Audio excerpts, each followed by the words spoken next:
저는 2004년 5월의 제주를 생각하면 언제나 낯선 공기를 느낍니다. 관광과 휴식의 섬, 감귤과 해풍의 상징이었지요. 하지만 그해 봄의 끝자락에서 여름으로 넘어가는 길목, 이 아름다운 섬은 미스터리라는 차가운 옷을 입게 되었습니다. 제가 이야기를 시작하는 이유는 단 한 가지, 흔적도 없이 사라진 한 젊은 여성의 그림자가 이 섬의 푸른 하늘 아래 너무나도 선명하게 남아있기 때문입니다.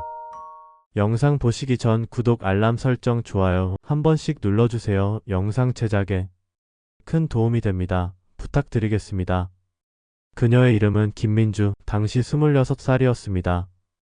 국내 메이저 항공사의 국제선 객실 승무원이었지요. 깔끔한 유니폼 차림으로 미소를 짓는 그녀의 모습은 많은 이들이 선망하는 젊은 날의 꿈 그 자체였을 것입니다. 민주 씨에게 하늘은 단순한 일터가 아니었습니다. 그것은 자유였고 성장이었으며 무엇보다 홀어머니를 모시는 그녀에게 책임감의 무게를 짊어지게 하는 자랑스러운 직업이었어요. 이 지점은 중요합니다. 그녀가 사라진 이유를 짐작하는 모든 가설의 시작점에는 그녀가 스스로 모든 것을 버리고 떠날 이유가 전혀 없었다는 확정적인 사실이 놓여 있습니다. 사건이 발생한 시점은 2004년 5월, 정확한 날짜는 17일입니다. 민주 씨가 탑승한 항공기는 태국 방콕발 노선으로 약 6시간의 비행 끝에 제주국 제공항에 도착했습니다. 시간은 이미 저녁을 훌쩍 넘긴 20시 0분경이었어요. 국제선 비행을 마친 승무원들은 피로를 풀기 위해 제주시 연동에 위치한 특정 호텔에 투숙했습니다. 민주 씨는 동료 몇 명과 함께 인사를 나누고 22시 0분경 자신의 객실에 체크인했습니다. 객실은 1인실, 짐을 풀고 다음 비행을 준비하기 위한 짧은 휴식의 공간이었지요. 우리가 확정적으로 알고 있는 그녀의 마지막 일과는 23시 30분경까지 이어진 동료들과의 짧은 대화였습니다. 그들은 평소와 다를 바 없는 지극히 평범한 저녁을 보냈어요. 동료들의 진술에 따르면 민주에게서 어떤 이상한 점이나 걱정스러운 기색은 전혀 느껴지지 않았다고 했습니다. 만약 그녀에게 중대한 개인적 문제가 있었다면 승무원들끼리 서로의 상태를 살피는 직업 특성상 미세한 변화라도 감지되었을 가능성이 높습니다.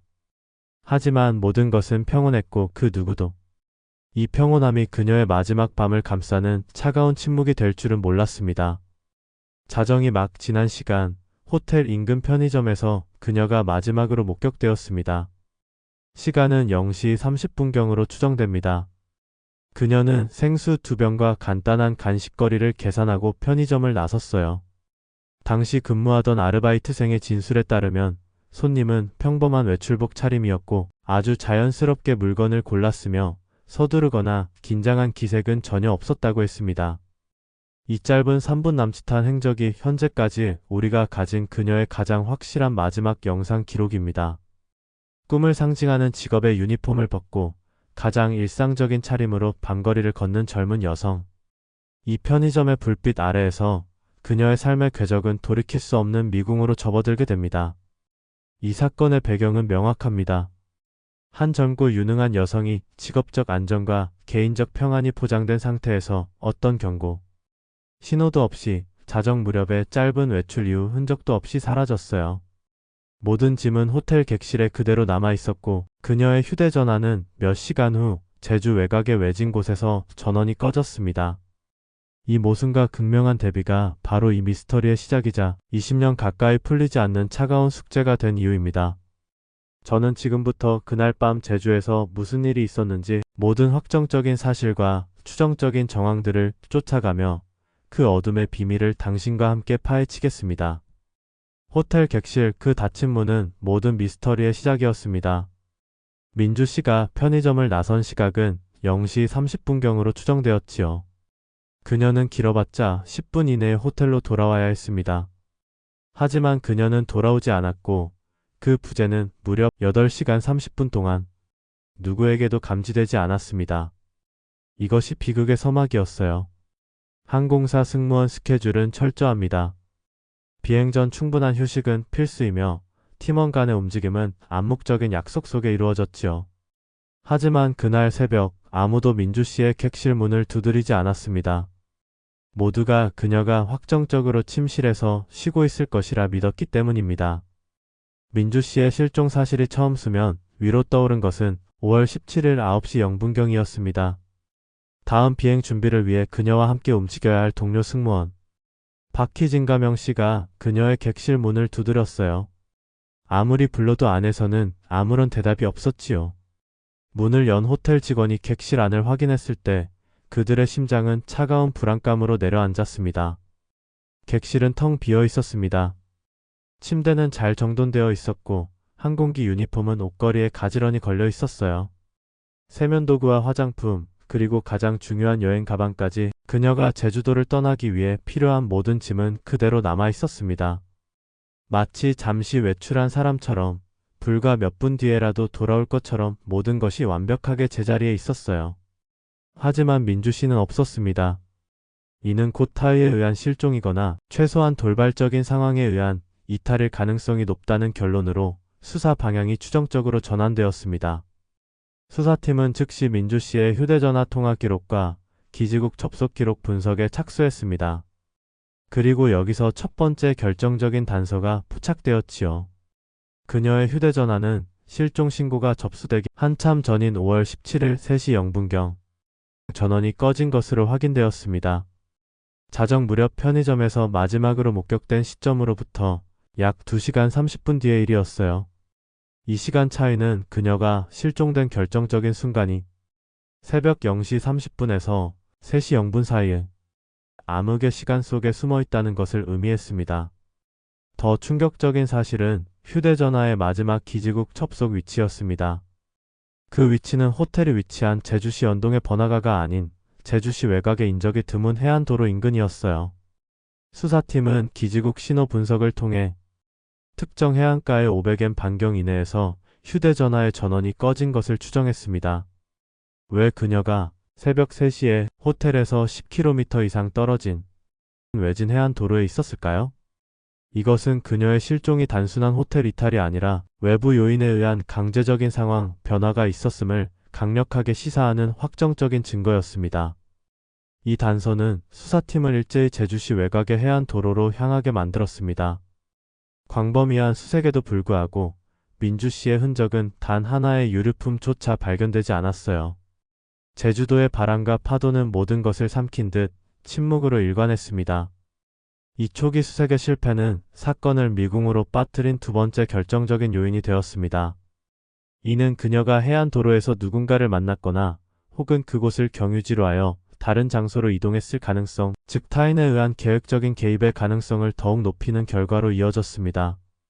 0시 30분의 편의점, 9시 0분의 빈 객실, 3시 0분의 해안가 전원 차단. 이 세 개의 점이 이루는 삼각형은 제주도 밤바다의 깊은 미스터리를 담고 있었습니다. 그녀는 편의점에서 해안가까지 어떻게 이동했고 왜 전원이 꺼져야 했을까요? 이 짧은 새벽의 움직임이 그녀의 푸른 꿈이 멈춘 마지막 순간이었다는 추정만이 남아있습니다. 경찰은 이제 그녀의 실종을 범죄 가능성에 무게를 두고 수사를 재편해야만 했습니다.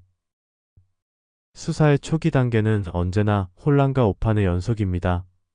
2004년 5월 제주동부경찰서 수사팀 역시 마찬가지였지요. 실종 신고가 접수되었을 때 형사들의 머릿속에는 여전히 20대 여성의 단순 가출 혹은 직업에 대한 회의감으로 인한 잠적이라는 추정이 지배적이었습니다. 객실에 짐이 그대로 있었다는 사실은 그들에게 돌발적인 선택의 가능성을 시사했을 뿐 즉각적인 강력 사건으로의 전환을 의미하지는 않았습니다. 우리는 시간을 낭비했고 그 시간이 곧 진범의 흔적을 지우기에 충분한 결정적인 골든 타임이었다는 사실을 뒤늦게 깨달았습니다. 초기 수사의 초점은 호텔 내부와 주변에 맞추어졌습니다. 당시의 CCTV는 화질이 조악했고 특히 야간 영상은 사람의 윤곽만 겨우 식별할 수 있는 수준이었지요. 수사팀은 그녀가 0시 30분경 편의점에서 돌아오는 길을 집중적으로 살폈지만 민주 씨가 호텔로 다시 들어오는 모습은 확인되지 않았습니다. 이는 그녀가 편의점에서 물건을 산 후 호텔 주변에서 곧바로 외부인과 접촉했거나 혹은 스스로 호텔이 아닌 다른 방향으로 이동했음을 확정적으로 의미했습니다. 수사가 방향을 상실한 채 제자리 걸음을 할 때 비로소 디지털 포렌식 분석 결과가 수사팀의 테이블 위에 놓였습니다. 민주 씨의 휴대전화 기지국 접속 기록은 초기 수사팀의 시야를 완전히 뒤흔들었습니다.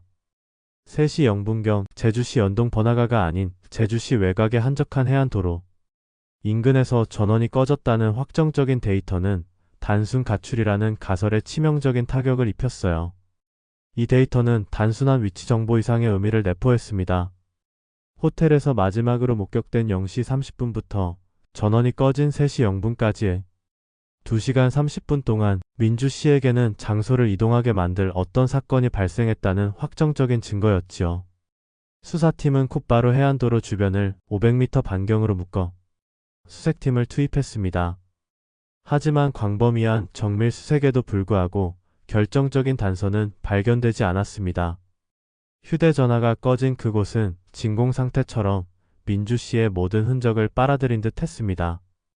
이 지점에서 수사팀은 심각한 딜레마에 빠졌습니다.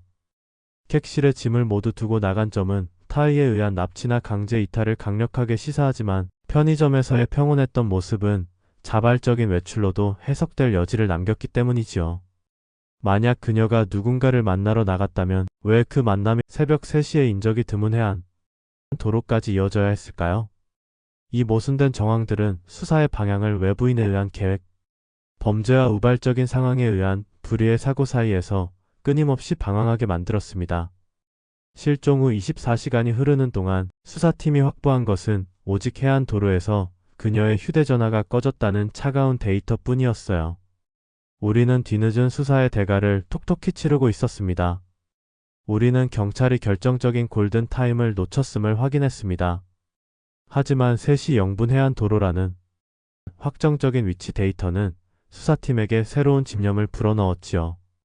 민주 씨의 실종 경위를 파헤치기 위해 우리는 그 누구도 보지 못했던 2시간 30분의 암흑 속 여정을 역추적해야 했습니다.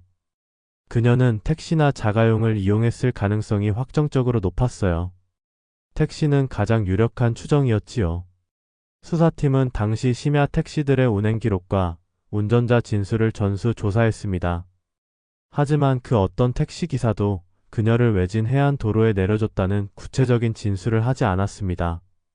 이는 그녀가 사전에 호출된 택시를 탔거나 혹은 택시가 아닌 다른 교통수단을 이용했을 가능성을 더욱 높였습니다.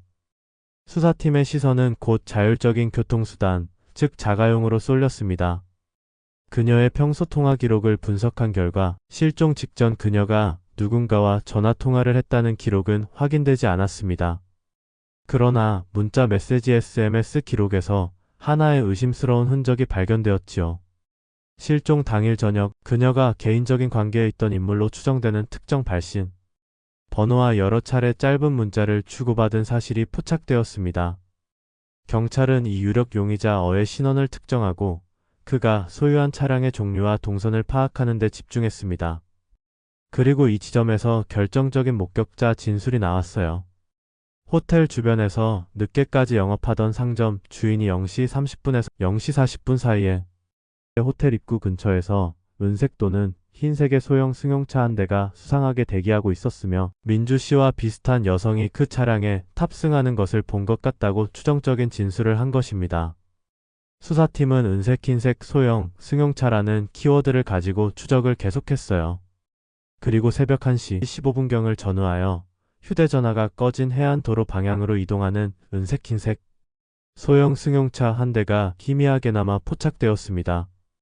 화질은 극악이었으나 차량의 윤곽과 대략적인 색상은 목격자의 진술과 일치하는 듯 했습니다. 이 차량이 유력 용의자 A의 차량이든 혹은 다른 제3자의 차량이든 이 차량이 민주 씨를 해안 도로까지 데려간 미스터리의 교통수단일 가능성이 확정적으로 높았습니다. 결국 민주 씨의 실종은 차량을 이용한 이동이었음이 확정적이며 이 차량이 사전 약속에 의해 호텔 앞에서 대기하고 있었을 추정적 가능성이 높습니다. 그리고 이 차량이 바로 그녀를 마지막으로 태운 목격자이자 동시에 범죄의 도구일 수 있다는 냉혹한 진실이었어요. 우리는 차량이라는 결정적인 물리적 증거의 그림자를 쫓았지만 그 그림자의 윤곽만을 확인했을 뿐 그 안의 운전자와 민주 씨의 운명에 대해서는 여전히 어둠 속에 갇혀 있었습니다. 수사가 교착 상태에 빠진 지 며칠이 흘렀습니다. 3시 0분 해안도로 인근에서 휴대전화가 꺼졌다는 확정적인 데이터 외에 경찰은 민주 씨의 행방에 대한 단 하나의 물리적 증거도 확보하지 못했지요. 절망적인 상황이었습니다. 바로 그때 수사를 새로운 국면으로 이끄는 의문의 전화 한 통이 걸려왔습니다. 발신지는 공중전화였으며 수사팀은 이 제보자를 B씨로 기록했습니다. B씨는 익명을 요구하며 자신이 민주 씨가 실종된 5월 X일 새벽에 목격한 수상한 정황을 추정적으로 진술했습니다. B씨의 진술에 따르면 그는 2시 30분경 제주시 외곽의 특정 마을 인근 도로를 지나고 있었다고 합니다. 그는 그곳에서 낯선 은색 RV 차량 한 대가 수상하게 정차되어 있는 것을 보았다고 했어요. B씨는 차량 근처에서 2명의 사람이 짧게 실랑이를 벌이는 듯한 모습을 봤는데 한 명은 키가 큰 남성이었고 다른 한 명은 왜소한 체격의 여성으로 보였다고 진술했습니다. 그가 자세히 보기도 전에 차량은 급히 시동을 걸고 해안도로 방향으로 속도를 내며 사라졌다고 했어요. 이 제보가 수사팀에게 던진 의미는 거대했습니다. 2시 30분이라는 시간적 일치성은 그녀의 휴대전화가 꺼지기 불과 30분 전의 일이었지요. 또한 실랑이를 벌이는 듯한 모습은 민주 씨가 자발적으로 행동한 것이 아니라 타인에 의해 강제적인 상황에 놓여 있었음을 강력하게 시사했습니다. 수사팀은 즉시 P씨가 지목한 특정 마을과 인근 도로를 중심으로 대대적인 재수색에 돌입했습니다. 하지만 결과는 또다시 허탕이었습니다. P씨가 말한 은색 RV 차량의 흔적이나 실랑이의 물리적 증거는 전혀 발견되지 않았습니다. 이 익명의 제보는 수사팀에게 돌파구를 제시함과 동시에 치명적인 의문점을 남겼습니다. 바로 제보의 신빙성 문제였지요. B씨는 왜 익명을 고집했을까요? 그는 사건의 핵심 인물이거나 범행을 은폐하려는 조력자일 가능성도 추정할 수 있었어요. 게다가 B씨는 차량을 은색 RV로 지목했지만 호텔 주변 목격자는 은색 흰색 소형 승용차를 언급했습니다. 이 모순은 제보자가 착각했거나 혹은 의도적으로 수사를 교란하려 했을 수 있다는 추정을 가능하게 했습니다. B씨의 제보는 이후 수사팀이 우발적 범죄보다는 강제적 납치 또는 폭력에 의한 실종이라는 가설에 무게를 싣는 데 결정적인 영향을 미쳤지만 동시에 수사팀의 인력과 시간을 불필요한 장소 수색에 소모하게 만들었다는 비판에서 자유로울 수 없었습니다. 제주도의 새벽에 나타난 익명의 그림자는 민주 씨의 실종을 둘러싼 의문점들을 더욱 깊게 만드는 끝나지 않은 수수께끼로 남았습니다. 우리는 김민주 씨 실종 사건을 추적하며 그녀의 푸른 꿈이 어떻게 제주도의 차가운 미스터리가 되었는지 확인했습니다. 수사는 호텔의 빈 객실에서 익명의 제보가 가리킨 수상한 RV 차량의 그림자까지 쫓아갔어요. 하지만 이 모든 행적을 종합했을 때 이 사건이 20년 가까이 미제로 남을 수밖에 없었던 근본적인 이유가 드러납니다. 그것은 바로 서로 충돌하는 세 가지 핵심 모순 때문이었어요. 첫 번째 모순, 민주 씨가 실종되었을 때 그녀의 모든 개인 짐은 호텔 객실에 남아 있었습니다. 이는 그녀가 돌발적으로 혹은 타의에 의해 강제적으로 이탈했음을 확정적으로 시사합니다. 그러나 그녀의 마지막 행적은 완벽하게 준비된 외출의 모습이었어요. 0시 30분의 편의점 CCTV 영상에서 그녀는 지극히 평온했고 호텔로 돌아가 휴식을 취할 예정이었음을 추정하게 합니다. 모든 것을 두고 간 행위는 자발성을 배제하지만 편의점에서의 평온함은 사전 계획된 범행의 가능성을 희석시킵니다. 이 모순 때문에 수사는 범죄의 동기와 성격을 명확히 구분짓지 못했습니다. 두 번째 모순, 그녀는 제주시 연동의 번화가에 위치한 호텔에서 사라졌습니다. 그런데 그녀의 흔적은 그곳에서 오래 머물지 않고 곧바로 사라졌으며 3시 0분의 마지막 신호는 10km 이상 떨어진 외진 해안 도로에서 발생했어요. 호텔 주변 CCTV는 그녀가 강제로 차량에 태워지는 소란이나 목격자를 포착하지 못했습니다. 반대로 그녀가 자발적으로 외출한 목적지인 해안 도로에서 왜 0시 30분부터 3시 0분까지 2시간 30분이라는 긴 시간을 소모해야 했을까요? 이 외곽의 긴 침묵은 그녀의 자발적인 선택이었음을 암시하지만 이는 안전과 직업에 충실했던 그녀의 평소 성격과 강력하게 충돌합니다. 세 번째 모순, 수사팀은 민주 씨와 개인적인 관계가 있었던 유력 용의자 A의 신원을 파악했지만 그를 범인으로 지목할 물리적 증거를 입증하지 못했습니다. 이 상황에 기름을 부은 것이 바로 익명의 제보자 B의 등장이었어요. B는 A의 소형 승용차가 아닌 은색 RV 차량과 실랑이를 언급했습니다. 이 제보가 사실이라면 범인은 A가 아니라 RV 차량의 운전자일 수 있지요. 이처럼 두 명의 추정적 용의자와 두 종류의 추정적 차량이 상충하는 상황에서 수사팀은 어느 쪽에도 확정적으로 수사력을 집중하지 못하고 방향 상실의 늪에 빠졌습니다. 저는 이 세 가지 모순이야말로 민주 씨의 실종을 제주도 밤바다처럼 풀리지 않는 수수께끼로 만든 근본적인 이유라고 확정적으로 말할 수 있습니다. 우리는 이 사건을 미제로 만든 세 가지 핵심 모순의 벽을 확인했습니다. 결국 김민주 씨 실종 사건은 제주 경찰 역사상 가장 집요하게 쫓았음에도 끝내 해결하지 못한 차가운 미스터리로 기록되었어요. 사건 발생 후 수개월 동안 경찰은 수천 명의 인력을 동원하여 샅샅이 뒤졌지만 민주 씨의 신체적 흔적이나 유골은 단 하나도 발견되지 않았습니다. 결국 2005년 중반을 기점으로 사건은 장기 미제 사건, 즉 콜드 케이스로 분류되었습니다. 사건의 후폭풍은 실종된 민주 씨의 가족들에게 영원히 지워지지 않을 상처를 남겼습니다. 그들은 딸이 사용했던 유류품과 짐이 고스란히 남아있는 객실의 모습과 딸의 마지막 휴대전화 신호가 끊긴 어둠의 해안 도로 사이를 끊임없이 왕래해야 했어요. 이 사건은 2004년이라는 당시의 낙후된 수사 환경과 제주의 지리적 특성이 낳은 비극적 결과물이라는 확정적인 사실을 우리에게 남겼습니다.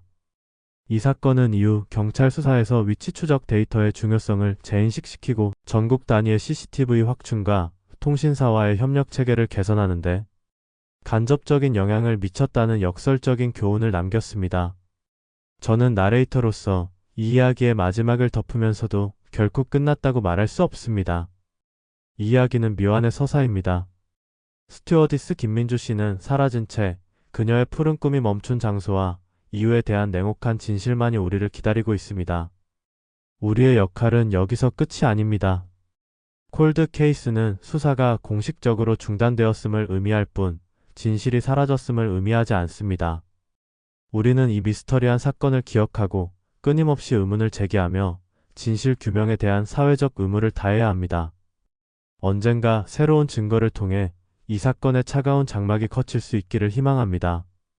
스튜어디스 실종 사건은 현재도 미제 사건으로 남아있으며 범죄 공소시효는 이미 만료되었습니다. 그러나 인간이 저지른 잔혹한 행위에 대한 정의 구현의 염원에는 공소시효가 있을 수 없다고 생각합니다. 김민주 씨의 이름과 그녀가 사라진 제주의 밤은 우리가 결코 잊어서는 안 될 미완의 수수께끼이자 정의로운 사회를 향한 우리의 꺾이지 않는 결의를 상징합니다. 댓글로 여러분들의 의견을 자유롭게 남겨주세요. 저는 다음 영상에서 또 인사드리겠습니다. 감사합니다. 구독과 좋아요는 큰 힘이 됩니다.